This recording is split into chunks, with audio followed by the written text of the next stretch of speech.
पौमी casino से निकल आई थी। फिर उसने कमार खाने में जाकर जुआ खेलने के दौरान जॉनी बाबा पर नजर रखने का मंसूबा बनाया, मगर वह खुद ही उसका दीवाना हो गया था। डिनर से फारिग होने के बाद रात को शहर की रौनक देखने पर पौमी को आमादा कर लिया था। पौमी सोच रही थी यही बेहतर है, उसे घेरने के लिए दुश्मनों को खुली जगह आसानी होगी और अब वो जमकर मुकाबला नहीं करेगी, उन्हें खुशफहमी में रखेगी, उनकी गिरफ्त में आ जाएगी। अगरचे इसमें जान का खतरा था, मगर द किलर तक जल्द से जल्द पहुंचने के लिए यह खतरा मोल लेना चाहती थी। उसे खुदा के बाद अपनी सलाहियतों पर पूरा भरोसा था। इसके बाद वो हमारी टेलीपैथी पर तकिया करती थी। उसने सोच के जरिए मुखातिब किया, शीबा तुम मौजूद हो? मैंने कहा शीबा सो रही है। वो खुश होकर बोली, फरहाद तुम हो? हाँ मैं तुमसे खुश हूँ। तुमने अमली मैदान में कदम रखती अपनी सलाहियतों को मनवाना शुरू कर दिया है। मास्टर की और पुरस्कार शख्स के लिए ज़बरदस्त प्रॉब्लम बन गई हो। उसे पुरस्कार क्यों कहते हो? वो सुपर मास्टर साबित हो रहा है। जब तक उसके दिमाग में नहीं पहुंचूंगा उसे पुरस्कार कहूंगा। यानी उसके सुपर मास्टर होने में शुबा है, वो कोई और हो सकता है। हाँ, हमने सुपर मास्टर साबित करने के सिलसिले में जो सबूत बयान किए हैं वो गलत साबित हो सकते हैं। बेशक दुश्मन खुली किताब की तरह सामने हो, फिर भी उसका कोई राज समझने के लिए रह जाता है। पौमी तुम बेहद ज़हीन और हाजिर दिमाग हो। अभी तुम्हें मेरे आने की खुशी भी है, एक अहम मसले पर गुफ्तगू भी कर रही हो, मगर अपने अतराफ के माहौल से गाफिल नहीं हो। अभी सुकून से बैठी हो, अगले ही पल बिजली की तरह हरकत में आ सकती हो। मैं ख्याल ख्वानी के जरिए तुम्हें अच्छी तरह समझ रहा हूँ। फरहाद मैं तुम्हारे साथ काम करना चाहती हूँ। इंशाल्लाह ऐसा मौका आएगा जब हम किसी मुहिम पर साथ होंगे। वो जॉनी बाबा की रोल्स रॉयस कार में बैठी हुई थी। वो अपनी बेइंतहा दौलत का मुजाहरा करके पौमी को मुतासिर करना चाहता था। पहले उसने कैसीनो में जुआ खेलकर हज़ारों डॉलर जीतने या हारने का इरादा किया। अगर वो जीत जाता तो पौमी उससे मुतासिर होती, हार जाता तब भी उसकी अमारत की धाक बैठ जाती। फिर उसने सोचा जुआ खेलने से बेहतर है पौमी को शहर की सैर कराई जाए और हज़ारों डॉलर की शॉपिंग कराई जाए। मगर पौमी ने पूछा, तुम मुझे कितनी शॉपिंग करा सकते हो? जॉनी बाबा ने कहा, अभी मेरी कार में 70,000 हैं। इससे ज़्यादा चाहो तो कल सुबह बैंक से लाखों डॉलर निकलवा सकता हूँ। 70,000 और लाखों डॉलर की शॉपिंग मैं भी करा सकती हूँ। जॉनी बाबा ने हैरानी से पूछा, वाकई? हाँ।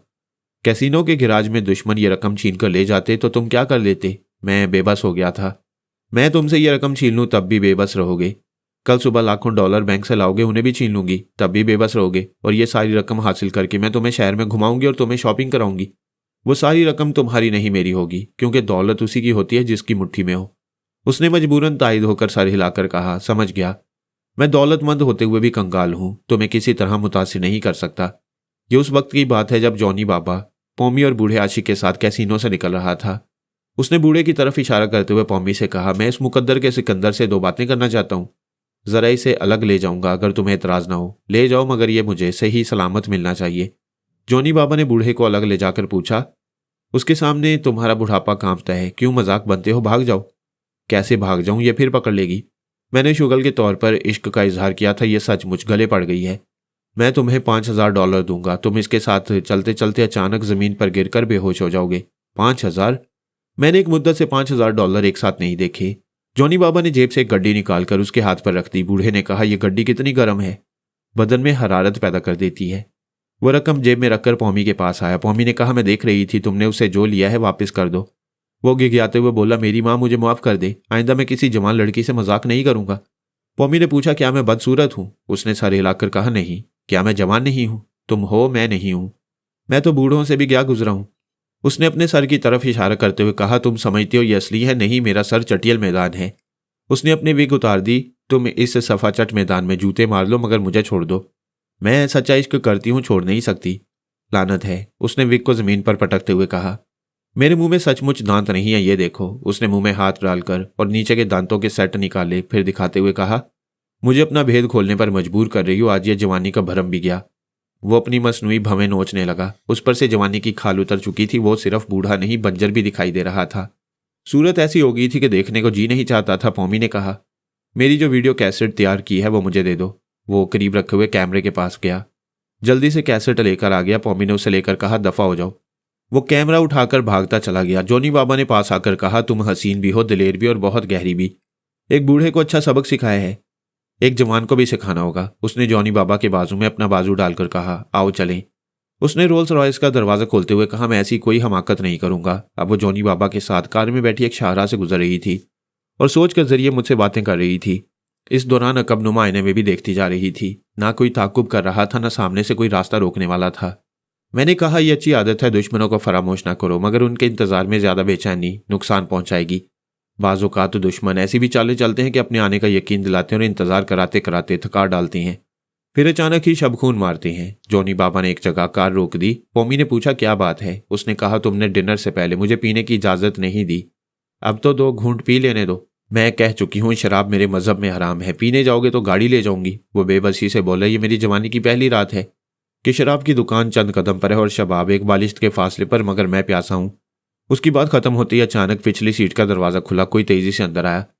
फिर उसने रिवॉल्वर का रुख पॉमी की तरफ करते हुए कहा तुम कार के अंदर जिम्नास्टिक के करतब नहीं दिखा सकोगी, कोई और हरबा इस्तेमाल करोगी तो गोली चल जाएगी। पॉमी ने गहरी सांस लेकर कहा जॉनी बाबा, उस बूढ़े के बाद तुम्हारे सबक सीखने का वक्त आ गया। रिवॉल्वर की गोली तुम्हारी तरफ भी आ सकती है। रिवॉल्वर वाले ने हुक्म दिया गाड़ी आगे बढ़ाओ। वो सुलेमान जोगू था। पॉमी ने पूछा फरहाद तुम मौजूद हो? हाँ, अभी चाहूं तो सुलेमान के हाथ से रिवॉल्वर गिरा दूं, लेकिन तुम इससे मामला तय करो कि ये किन शराइत पर तुम्हें द किलर तक पहुंचा सकता है। मैं अभी आता हूं। मैंने वाटसू रोकी के पास आकर देखा वो एक रेंटल कार में जॉनी की रोल्स रॉयस का ताकुब कर रहा था। मैंने कहा मास्टर मैं फरहाद बोल रहा हूँ। वो खुश होकर बोला वेल माय सन, खैरियत तो है? बिल्कुल खैरियत है। अगली कार में सुलेमान जोगू पॉमी को गन पॉइंट पर रखे बैठा है। पॉमी उसे हाथ नहीं लगाएगी। पिछले चैलेंज के मुताबिक वो तुम्हारा शिकार है। क्या अभी दबोच लूं? नहीं, पहले उसके जरिए द किलर तक पहुंचने की कोशिश की जाएगी। क्या तुम द किलर के दिमाग में नहीं पहुंच सकते? नहीं, उसके दिमागी कंप्यूटर को कंट्रोल करने वाला शख्स बदल गया है। मैंने अभी तक द किलर की नई आवाज और नया लहजा नहीं सुना। मैं जा रहा हूं, फिर आऊंगा। मैं पॉमी के पास आया। वो सुलेमान से पूछ रही थी रिवॉल्वर कुछ तो भारी होता है, कब तक उठाए रखोगे? वो गुर्रा कर बोला ज्यादा स्मार्ट बनने की कोशिश ना करो। वो मुस्कुरा कर बोली मास्टर की ने मुझे अगवा करने का मुआवजा क्या दिया है? तुमसे मतलब? तुम रकम बता दो कितनी मिलने वाली है। नहीं बताऊंगा। शुक्रिया, तुमने ये तो बता दिया कि मास्टर की के हुक्म के मुताबिक अगवा किया जा रहा है और मुझे जिंदा सलामत कहीं पहुंचाया जाएगा। तुम मुझे हलाक करोगे तो मुआवजे की रकम नहीं मिलेगी। मालूम होता है तुम माँ के पेट से चालाकी सीख कर आई हो। मैं सिर्फ सोनिया की स्टडी करती हूँ और उसके नक्शे कदम पर चलने की कोशिश करती हूँ। मैं मानता हूँ मुआवजे की रकम हासिल करने के लिए हलाक नहीं करूंगा, मगर तुम्हारे हाथ से निकलने से रकम भी हाथ से निकल जाएगी, लिहाजा नाकामी की सूरत में गोली मार दूंगा। पॉमी ने पूछा ऐसा सौदा क्यों नहीं करते कि आम के आम और गुठली के दाम भी मिल जाएं? वजाहत से बोलो। मास्टर की जितनी रकम दे रहा है मैं उससे ज्यादा दे सकती हूँ। तुम बाबा साहब के दायरे से इतनी दूर हो, क्या 1 घंटे के अंदर 50,000 दे सकती हो? 1 मिनट के अंदर दे सकती हूँ। क्यों जॉनी बाबा? जॉनी बाबा ने परेशान होकर पूछा क्या कह रही हो? मैं डूब जाऊंगा। बचना चाहोगे तो रिवॉल्वर की गोली डबो देगी। फिर पॉमी ने सुलेमान जोगू से कहा यह जॉनी मेरा बैंकर है। जॉनी जेरेला बुड़बुड़ाया मर गया जॉनी। पॉमी ने कहा पता है सुलेमान, ये जॉनी मेरा बहुत ही दौलतमंद बॉयफ्रेंड है। मुझे एक ही रात में $70,000 की शॉपिंग कराने वाला था। मेरे प्यारे जॉनी, जरा डैशबोर्ड खोलकर झलक दिखला दो, मुझे तुम्हारी जिंदगी अजीज है।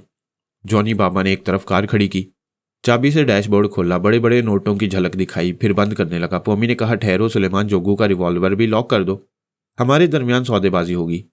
सुलेमान जोगू ने सख्त लहजे में कहा सीधी तरह वो तमाम रकम मेरे हवाले कर दो। पॉमी तुम ज्यादा स्मार्ट बनने की कोशिश में भूल गई कि मैं तुम दोनों को गोली मारकर ये रकम ले जा सकता हूं। पॉमी ने कहा मैं सिर्फ इतना याद रखती हूँ कि दुश्मन शराफत से बात नहीं मानते तो टेलीपैथी की मार खाते हैं। वो कहका हलगाते हुए बोला मैं योगा का माहिर हूं। मैंने उसके दिमाग में कहा कैसे माहिर हो? मैं तो तुम्हारे दिमाग में हूं। उसने परेशान होकर सोचा ये कैसे हो सकता है? सोच की लहर दिमाग में आते ही बेख्तियार सांस रोक लेता हूं, फिर मैं अभी पराई सोच की लहर को महसूस क्यों नहीं कर रहा? उसने सांस रोकी, सांस जरा देर के लिए रुकी, मगर उसमें योगा की खसूसी महारत नहीं थी। मैंने कहा मैं मौजूद हूं। उसने एक बार फिर कोशिश की। मैंने हंसते हुए कहा मैं अपनी मौजूदगी का सबूत दे रहा हूं, तुम अपना रिवॉल्वर डैशबोर्ड के अंदर नोटों के ऊपर रख दोगे। वो गुस्से से बोला मैं नहीं रखूंगा, अब इस छोकरी को शूट। उसकी बात पूरी होने से पहले ही मैं उसके दिमाग पर काबिज हो गया। उसने अपनी सीट पर से उठकर अगली सीट की तरफ झुकते हुए बड़ी शराफत से रिवॉल्वर को नोटों पर रख दिया और वापस अपनी सीट पर बैठ गया। मैंने उसके दिमाग को आजाद छोड़ा तो वो एकदम से चौंक गया। सामने ही डैशबोर्ड के अंदर नोटों के ऊपर रिवॉल्वर नजर आ रहा था। वो गुस्से से झुंझलाकर अपनी सीट पर से उठा। इससे पहले पॉमी ने रिवॉल्वर को उठा लिया, उसके चैम्बर से गोलियां निकालकर गाड़ी से बाहर फेंक दी। रिवॉल्वर लोड करने के लिए कार से बाहर जाकर फुटपाथ पर गोलियां चुनना होंगी। बाहर जाओगे तो ये कार चल पड़ेगी, अंदर रहोगे तो हथियार खाली रहेगा। मैंने कहा और अपनी जगह से उठोगे तो मैं उठने नहीं दूंगा। वो समझ गया कि पॉमी पर हमला करने के लिए उठ नहीं सकेगा। जॉनी डैशबोर्ड को बंद कर रहा था। उसने कहा ठहरो, बंद ना करो। पॉमी तुम क्या चाहती हो बताओ, ये तमाम रकम मुझे दे दो। रकम मिल जाएगी, पहले ये बताओ मुझे कहाँ पहुंचाना चाहते हो? ये टेलीपैथी के जरिए मेरे दिमाग से मालूम किया जा सकता है, मुझसे पूछने की क्या जरूरत है? हम तुम्हारा सच और झूठ मालूम करना चाहते हैं। उसने मजबूर होकर जवाब दिया तुम्हें हाई वॉल की इमारत में ले जा रहा हूं, वहां मास्टर की के जबरदस्त फाइटर तुम्हारे इंतजार कर रहे हैं। मैं ख्वामखा लड़ाई में वक्त ज़ाया करना नहीं चाहती। जिस मकसद के लिए आई हूँ वो मकसद हासिल करना चाहती हूँ। सुलेमान जोगू ने कहा, हाँ तुम चैलेंज कर चुकी हो कि यहाँ से द किलर का सर काट कर ले जाओगी, लेकिन ये जवान छोकरी के बस की बात नहीं है। मैं उससे मुकाबला कर चुका हूँ। वह कमबख्त फौलादी चट्टान है। अपने हुस्न की कदर करो, जवानी के दिन है। मुरादों की रातें, क्यों हराम मौत मरना चाहती हो? तुम मेरी फिक्र न करो, खुले हुए डैशबोर्ड को देखते रहो। उसने नोटों को देखते हुए पूछा, क्या तुम मुझे ललचा रही हो? नहीं, द किलर के मुतालिक मालूमात फराम करो, मुझे वहां तक पहुंचाने के सिलसिले में रहनुमाई करो और इसमें से 50,000 ले जाओ। वो परेशान होकर बोला, बड़ी मुश्किल है, झूठ बोलकर रकम नहीं ले सकता। तुम लोग सामने भी रहते हो और दिमाग के अंदर भी। मैंने कहा, मैं अंदर मौजूद हूं, तुम पौमी से सच कहो। उसने गहरी सांस ली, हसरत से उन नोटों को देखकर कहा, अभी ये दौलत मेरे मुकद्दर में नहीं है, क्योंकि मैं खुद द किलर तक पहुंचने की फिक्र में हूं। मास्टर की ने तुम्हें इसलिए अगवा करने को कहा है कि तुम कहीं हमसे पहले उस कंप्यूटर मैन तक ना पहुंच जाओ। दुनिया की तमाम खतरनाक तंजीमें भी द किलर का सर चाहती हैं, उस नए अनोखे तजुर्बे को देखना चाहती हैं। यकीनन यह अनोखा तजुर्बा है। एक इंसान कंप्यूटर की जुबान से बोलता है और उस कंप्यूटर की रहनुमाई में ऐसा फाइटर बन जाता है कि मध्य मुकाबिल के छक्के छुड़ा देता है। तुम तकरीर करने लगे, काम की बात करो। मैं उसे तलाश कर रहा हूं, वादा करो। जब भी उसका ठिकाना बताऊंगा तुम $50,000 दोगी? वादा करती हूं। वो जाने लगा। पौमी ने पूछा, तुम कितनी दौलत हासिल करना चाहते हो? इसके लिए मास्टर की से सौदा करते हो, पुरस्कार शख्स का भी काम करते हो। अब 50,000 के लिए मेरे भी काम आओगे? क्या तुम्हारे लालच की हद है? ये मेरा जाती मामला है। मगर तुम हमारे मजहब से ताल्लुक रखते हो। जब तुम्हें चोरी, बेईमानी और धोखाधड़ी से दौलत हासिल करना थी तो तुमने इस्लाम क्यों कबूल किया? तुम इस्लाम कबूल करने पर एतराज़ नहीं कर सकती। कबूल करने वाले को समझा तो सकती हूँ। तुम्हारी उम्र अभी समझने की है, समझाने की नहीं। वो दरवाज़ा खोलकर जाने लगा। पौमी ने कहा, सुलेमान जोगू, फुर्सत मिले तो खुदा का शुक्र अदा करना। तुम महज इस्लाम कबूल करने की बिना पर जिंदा नजर आ रहे हो, वरना शायद मेरे हाथों मारे जाते। वो गुर्रा कर बोला, क्या पिद्दी का शोरबा। मुझे तुम्हारी खुशफहमी दूर करना ही होगी। उसे अपनी तौहीन पर बड़ी जल्दी गुस्सा आ जाता था। ऐसे वक्त वो सिर्फ इंतकाम के मुतल्लिक सोचता था। उस लम्हे उसने टेलीपैथी के अजाब को भुला दिया। फौरन ही कार से निकलकर बाहर आया, फिर अगली सीट का दरवाजा खोलते हुए बोला, बाहर आओ, मैं तुम्हें ठोकरों में उड़ाऊंगा। पौमी ने मुस्कुराकर देखा, फिर कहा, तुम्हारे पीछे फरहाद है। वो बौखलाकर पीछे देखने के लिए घूमने लगा। पहाड़ जैसा आदमी था। पीछे देखने में जितनी देर लगी उतनी देर में पौमी ने कार से निकलकर एक लात रसीद की। वो अपना तवाजन बरकरार न रख सका, उसके कदम उखड़ गए। वो फुटपाथ पर था, डगमगाता हुआ सामने एक कार के शो विंडो से टकराया। वहां का शीशा एक छनाके से टूट गया। वो टूटे हुए शीशे से गुजर कर आधा अंदर गया, आधा बाहर रह गया। उसी वक्त कार स्टार्ट होने की आवाज सुनाई दी। वो गुस्से से धाड़ते हुए गालियां बकने लगा। वो अपनी दानिस्त में बड़ी फुर्ती से शीशों के दरमियान से निकला था, मगर पौमी जॉनी बाबा के साथ जा चुकी थी। इधर उसका लिबास फट गया था और जगह जगह से खून बहने लगा था। एक कार तेजी से सामने आकर रुकी। वो अगली नशिस्त का दरवाजा खोलकर बैठते हुए बोला, हरी अप, रोल्स रॉयस का पीछा करो। वो उस कार में कैसीनो से पौमी का पीछा करता आया था। गाड़ी तेजी से आगे बढ़ गई। इतनी ही तेजी से वो गुस्से में पागल हो रहा था। मैंने उसकी सोच में कहा, यह लड़की किसी एक आदमी या किसी एक तंजीम के बस की नहीं है। तमाम तंजीमों के अफराद को मिलकर इसे घेरना होगा। उसकी बड़ी इंसल्ट हुई थी। ऐसे में वो काम की बातें नहीं सोच सकता था। मैंने उसे ऐसा तासुर दिया था जैसे अचानक काम की बात सूझ रही हो। वो बेख्तियार सोचने लगा, हाँ वो द किलर का सर चाहती है। क्यों ना पुरस्कार शख्स के आदमियों को उसके पीछे लगा दिया जाए। ये ख्याल आते उसने पीछे बैठे हुए अफराद में से एक को मुखातिब किया और ट्रांसमीटर तलब किया। चंद सेकंड के बाद ही वो ट्रांसमीटर के जरिए पुरस्कार शख्स के खास एजेंट से कह रहा था, हेलो मिस्टर नोकू, मैं 1 घंटे के अंदर पौमी को तुम्हारे सामने पहुंचा सकता हूं। मिस्टर नोकू ने पूछा, इसका मतलब है तुम हमारा काम करोगे? हाँ, मगर मुआवजा बढ़ा दो। $30,000 बहुत होती हैं। सुलेमान जोगू ने कहा, यह कम है। पौमी ने बाबा साहब के दायरे से निकलते ही तहलका मचा दिया है। अगर तुमने उसे कत्ल कर दिया तो तमाम दुश्मनों पर धाक बैठ जाएगी। जो लोग द किलर का सर ले जाना चाहते हैं वो अपने इरादों से बाज आ जाएंगे। तुम्हारा द किलर कुछ अरसे के लिए महफूज रहेगा। उसके तहफ़्फ़ुज़ के लिए 30,000 कम है, 40,000 दे दो। दूसरी तरफ खामोशी रही। सुलेमान ने कहा, मास्टर की 36,000 दे रहा है। मैं पौमी को वहां पहुंचाऊंगा तो मास्टर की उस लड़की से दोस्ती करेगा। द किलर के सर के लिए उनके दरमियान कोई मुआहदा हो सकता है। ऐसे में मास्टर की और पौमी की मुश्तरका कुव्वत तुम्हारी पोजीशन कमजोर कर देगी। मिस्टर नोकू ने कहा, हम खतरनाक तंजीम के अफराद बड़ी बड़ी हुकूमतों की कमजोरियों से खेलते हैं और तुम हमारी कमजोरियों से फायदा उठाते हो। अच्छी बात है, 40,000 मिल जाएंगे। पौमी कब मिलेगी? 1 घंटे के अंदर मिल सकती है। मैं उसे दोस्ती करके तुम्हारे अड्डे तक पहुंचाऊंगा। हो सकता है कुछ देर लगे। वैसे सुबह होने से पहले वो तुम्हारे कदमों में होगी। बाय द वे, उसे कहाँ पहुंचाना चाहिए? पहले उसे काबू में करो, फिर ट्रांसमीटर के जरिए तन्हाई में राब्ता कायम करो। तब मैं उस खुफिया मुकाम तक पहुंचने के सिलसिले में तुम्हारी रहनुमाई करूंगा। सुलेमान जोगू बात खत्म करने के लिए दैट्स ऑल कहने वाला था। मिस्टर नोकू ने कहा, ठहरो, एक बार तुम मास्टर की के खिदमत गुजार बनकर हमारे द किलर से टकराए थे, खुद भी नुकसान उठाया था, द किलर को भी नुकसान पहुंचाया था। इस बार तुम पर भरोसा करने की शर्त यह है कि तुम भी पोमी के साथ आओगे, इसके बाद ही तुम्हें मुंह मांगा मुआवजा दिया जाएगा। उसने शर्त मान ली। राब्ता खत्म करके ट्रांसमीटर अपने आदमी को देते हुए ड्राइवर से कहा, रफ्तार बढ़ाओ और अगली गाड़ी के साथ चलो। मैंने पोमी के पास आकर कहा, सुलेमान जोगू उस $50,000 को कभी नहीं छोड़ेगा जो डैशबोर्ड में रखे हैं। गाड़ी की रफ्तार नॉर्मल रखो, वो दोस्ती करने आ रहा है। पोमी के कहने पर जॉनी बाबा ने गाड़ी की रफ्तार धीमी कर दी। 1 मिनट के बाद ही सुलेमान जोगू की कार रोल्स रॉयस के बराबर चलने लगी। सुलेमान ने कहा, पोमी मुझे अफसोस है मैंने गुस्सा दिखाया, गाड़ी रोको, मैं तुम्हें द किलर तक पहुंचा दूंगा। गाड़ी रुक गई। सुलेमान जोगू ने रोल्स रॉयस के पास आकर कहा, मैं तुम्हें खुद द किलर तक पहुंचाने जाऊंगा, वादे के मुताबिक 50,000 दो। पोमी ने मुस्कुराकर जॉनी बाबा को देखा। बेचारे ने एक सर्द आह भरी डैशबोर्ड को खोला, उसमें से 50,000 निकाल कर दे दिए। पोमी ने वो रकम सुलेमान को देते हुए कहा, गाड़ी में बैठ जाओ तो मेरे साथ चलोगे। बेशक चलूंगा, मगर पहले ये रकम अपने आदमियों को देकर आऊंगा।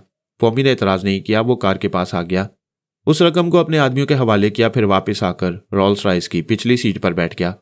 वो अपने साथ ट्रांसमीटर ले आया था। दिल ही दिल में बहुत खुश था। एक तो पोमी से बड़ी रकम मिली थी, दूसरे उसे जाल में फांसने ले जा रहा था। मैंने वाटसुरोकी से कहा, सुलेमान जोगू जिस कार से उतरकर पोमी के पास गया, उस कार में जोगू के 3 आदमी हैं और जॉनी बाबा के $50,000 हैं। हो सके तो वो रकम उनसे वापस ले लो, मैं तुम्हारे दिमाग में आता रहूंगा। मैंने पोमी के पास आकर देखा, सुलेमान जोगू ने एक पुल के पास गाड़ी रुकवा दी थी। कार से उतरकर पुल की रेलिंग के पास चलाया था। अब तन्हाई में मिस्टर नोकू से ही पूछ रहा था, पता बताओ, मैं पोमी के साथ आ रहा हूं। मिस्टर नोकू ने कहा, मैं हैरान हूं, पोमी इतनी आसानी से तुम्हारे फ्रेब में कैसे आ गई। सुलेमान ने कहा, उसे फ्रेब देना जरूरी नहीं, वो खुद ही द किलर तक पहुंचने के लिए बेताब थी। अपनी मर्जी से आग में कूदना चाहती है, कहती है मर जाएगी या द किलर का सर ले जाएगी। मैंने उसे छोड़कर मास्टर वाटसुरोकी की खबर ली। वहां दोनों कारें रुकी हुई थी। मास्टर रोकी ने पिछली सीट का दरवाजा खोलकर एक आदमी को गिरेबान से पकड़कर बाहर खींच लिया, मगर दूसरे ने रिवॉल्वर निकाल लिया। वाटसुरोकी ने जिसे खींचा था उसे वापस रिवॉल्वर वाले पर फेंक दिया। सिर्फ इतना ही नहीं, खुद अंदर आकर उन पर लद गया। सुलेमान जोगू के आदमी अच्छे फाइटर होंगे, मगर पिछली सीट पर जगह कम थी। 2 आदमियों के लड़ने की गुंजाइश नहीं थी। कुछ ये कि वहां 3 पहले से थे। ऊपर से वाटसुरोकी आ गया था। किसी को हाथ पांव चलाने की जगह नहीं मिल रही थी। उनमें से एक ने दूसरा दरवाजा खोला। उस वक्त तक वाटसुरोकी ने नीचे दबे हुए शख्स से रिवॉल्वर छीन लिया था। अब बाहर निकलकर कह रहा था, वो 50,000 वापस कर दो। रिवॉल्वर के सामने रकम वापस करना पड़ी। वाटसुरोकी रिवॉल्वर खाली करके खाली हाथों से उनकी पिटाई करना चाहता था। मैंने कहा, मास्टर वक्त ज़ाया न करो, रकम लेकर हाईवे के पुल पर आओ। मैं वहां से पोमी के पास आया। सुलेमान जोगू कह रहा था, हमें हिल ट्रैक की तरफ जाना होगा। जॉनी बाबा ने कहा, ओ गॉड, वो यहाँ से 150 किलोमीटर के फासले पर है, वहां पहुंचने तक सुबह हो जाएगी। मैंने पोमी से कहा, अभी यहीं इंतजार करो, तुम्हारे मास्टर वाटसुरोकी आ रहे हैं। तुम्हें मास्टर की कार में पिछली सीट पर सोती हुई जाओगी ताकि सुबह ताज़ा दम रह सको। थोड़ी देर बाद वाटसुरोकी अपनी रेंटल कार में आ गया। पोमी ने कहा, सुलेमान तुम इस कार की अगली सीट पर बैठो, मैं आ रही हूँ। सुलेमान जोगू दूसरी कार में चला गया। वाटसुरोकी ने मेरे मशवरे के मुताबिक उसके 50,000 चुपके से देकर कहा, यह तुम्हारी अमानत तुम्हें लौटाई जा रही है। सुलेमान जोगू देखने न पाए, चुपचाप रख लो। पोमी ने उसके शाने को थपक कर कहा, जॉनी बाबा तुम्हारे साथ अच्छा वक्त गुजरा, फिर कभी मुलाकात होगी। जॉनी बाबा ने उसका हाथ थामकर उसे बड़ी हसरत से देखा, फिर कहा, तुम मेरे लिए आसमान हो, मैं इतनी ऊंची परवाज नहीं कर सकूंगा। उसने हथेली की पुश्त को चूम लिया। पोमी ने हंसते हुए अपना हाथ छुड़ाया, फिर दूसरी कार की पिछली सीट पर आ गई। वाटसुरोकी ने स्टीयरिंग सीट संभाली। गाड़ी स्टार्ट करके आगे बढ़ाते हुए पोमी से कहा, बेबी आराम से नींद पूरी करो, मैं और सुलेमान जागते रहेंगे। सुलेमान ने कहा, मुझे भी सोना चाहिए। वाटसुरोकी ने कहा, मैं यहाँ अजनबी हूँ, तुम रास्ता बताओगे। हाईवे पर चलते रहो, 3 घंटे बाद मुझे जगा देना, हम 4 घंटे से पहले नहीं पहुंचेंगे। मैंने कहा, पोमी आराम करो, मैं सुबह होने से पहले तुम्हारे पास आ जाऊंगा। मैं अपनी जगह हाजिर हो गया। सोनिया आराम से सो रही थी, शीबा भी सो रही होगी। मैंने उसकी मामा के पास पहुंचकर देखा, वहां 1 आध घंटे के बाद सुबह होने वाली थी। मामा टेलीपैथी की नींद सो रही थी। मैंने उन्हें आंख खोलने पर मजबूर किया। उनके दिमाग ने मेरी हदायत के मुताबिक अपने कमरे की खिड़की से झांककर दूसरे कमरे में देखा, वहां शीबा सो रही थी। घड़ी में 4:15 हुए थे। मैंने मामा को फिर सुला दिया। मैं जनाब शेख अल फारस से मामा के मुतल्लिक गुफ्तगू करना चाहता था, मगर अभी वक्त नहीं था। मैंने मास्कमैन को मुखातिब किया। वो नींद से बेदार हो गया। उसकी समझ में नहीं आया कि ऐसी घबराहट में कैसे आंख खुल गई। मैंने कहा, मुझे अफसोस है, मैंने नींद में खलल डाला। वो परेशानी भूलकर खुश हो गया। आप फरहाद साहब, आप तो किसी वक्त भी आ सकते हैं। मामला बहुत अहम है, इसीलिए आया हूँ, फरमाइए। पोमी कल सुबह तक पुरस्कार शख्स के खास एजेंट मिस्टर नोकू तक पहुंचने वाली है।